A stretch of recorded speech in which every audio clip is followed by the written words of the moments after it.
Hi, everyone. This is Jeff Praissman with Interactive Brokers Podcast. It's my pleasure to welcome back for our weekly market update, Scott Bauer from Prosper Trading Academy. Hey, Scott, how are you?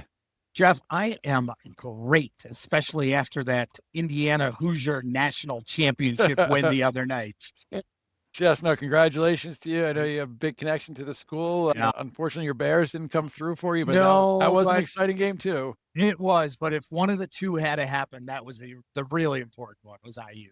Yeah, no, I definitely agree. So it's great, have you back in the studio. For our listeners, we do a quick, market update, what happened last week, what we think is going to happen this week, any kind of effects. So let's kind of kick it off with, I feel like we're always talking about tariffs, but the threat of new tariffs Trump's proposing on Europe 100 at 100 regarding Greenland in the negotiations.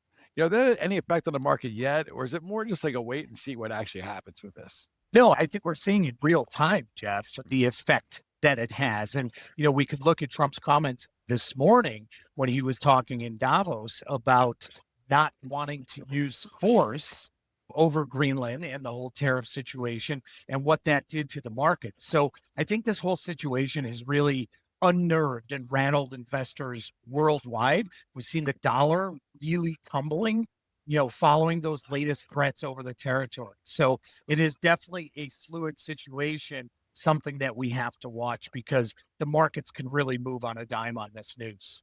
Yeah, this is a shortened week. We had markets were closed Monday for Martin Luther King Day, but it's also a really busy one, right? Like this time of year, it's all about the earnings. What's the market looking at over the next week or so? Which earnings are you focusing on? I think we almost have to look to next week. And I don't want to discount anything that we have this week, but next week, those could be some of the earnings that the market is really hinging on. I'm talking about Apple, Meta, Microsoft. Alphabet is the week after that. But those are some of the ones that the market is really going to be looking at and say, hey, is the AI trade still out there? Is big tech, Mag 7, still really going to lead this market? So again, I don't want to look beyond this week here, but I think that's earnings-wise what the market's really focused on. Right, which makes sense because that was such a big, all those companies were such a big part of 2025's, market activity.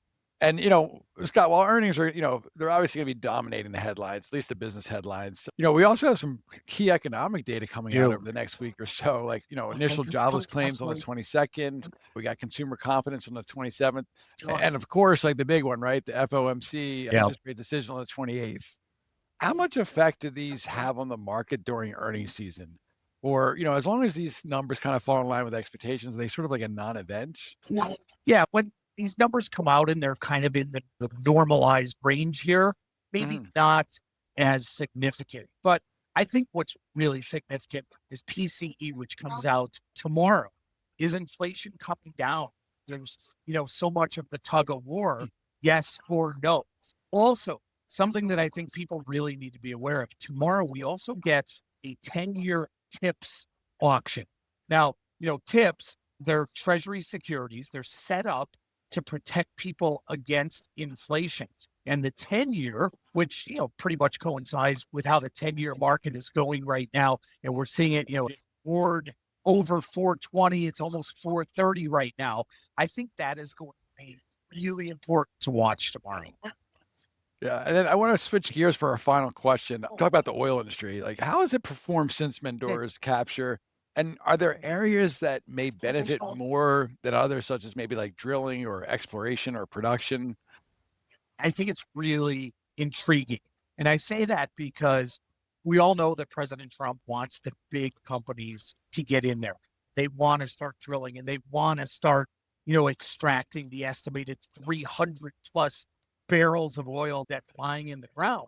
But the bottom line is Chevron and some of the other big ones here, it really comes down to a cost analysis, right? There's really two sides to this. And I think it's very tough. I think people don't understand that even if these companies get in there, it's going to be a while. So if I was going to look at one section of the oil industry, it would probably be the drillers. But I think we got to take a step back here and really see how this plays out. So it's not just like Landman where you just start drilling it and oil pops out everywhere.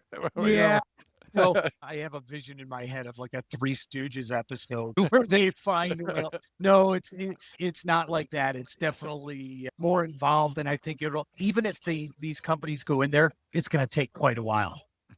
Scott, this has been great as always. For our listeners, you can find more from Scott Bauer at Prosper Trading Academy at prospertrading.com or on our website. Go to IBKR.com, click on education. You can see all our past webinars and podcasts and articles. So, Scott, until next time, thanks for swinging by the IBKR podcast studio. As always, thank you, Jeff. All right. The analysis in this material is provided for information only and is not and should not be construed as an offer to sell or the solicitation of an offer to buy any security. To the extent that this material discusses general market activity, industry, or sector trends, or other broad-based economic or political conditions, it should not be construed as research or investment advice. To the extent that it includes references to specific securities, commodities, currencies, or other instruments, those references do not constitute a recommendation by IBKR to buy, sell, or hold such investments. This material does not and is not intended to take into account the particular financial conditions, investment objectives, or requirements of individual customers. Before acting on this material, you should consider whether it is suitable for your particular circumstances and, as necessary, seek professional advice.